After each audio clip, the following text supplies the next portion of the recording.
Pulis arestado matapos magkamaling paputukan ng baril ang hinahabol nitong sospek sa halip na taser gun ang gamitin.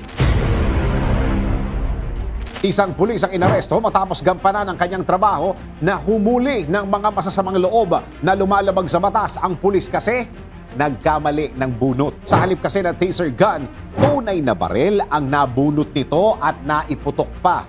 Kung tinamaan ba ng bala ang hinahabol na sospek. Ito, nagsimula ang maaksyong pag-ahabula ng pulis na si Officer Brandon Thomas at ng sospek ng mahulihan niya ito ng umano'y marihuana sa isang sasakyan na sa ibang tao nakarehistro ang plate number.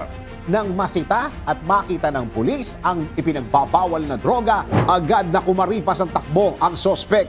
Habang naghahabulan ng dalawa, maririnig pa ang pulis na binabalaan ng lalaki na tumigil sa pagtakbo at kung hindi ay gagamitan niya ito ng taser.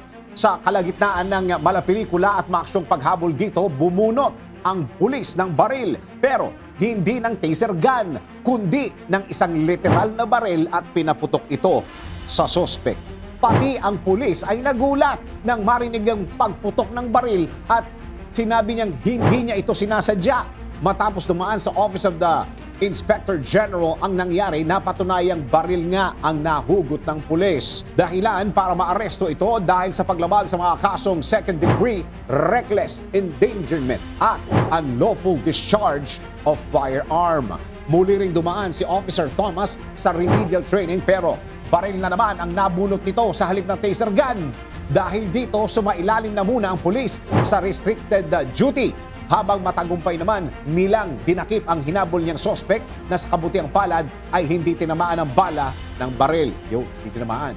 Sa mga nagmamayari ng mga armas dyan, dahan-dahan lang sa pagbunot at baka magamit niyo ito sa maling pagkakataon o di naman kaya ay maling tao ang mapaputukan ninyo.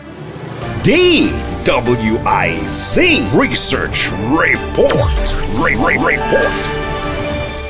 Thank you for watching. Tuloy lang ang panonood at pakikinig ng tamang balita sa DWIZ News, DWIZ News FM Regional, DWIZ News TV, Aliw Channel 23, nationwide. Mag-follow, like, subscribe at i-share ang aming mga social media accounts.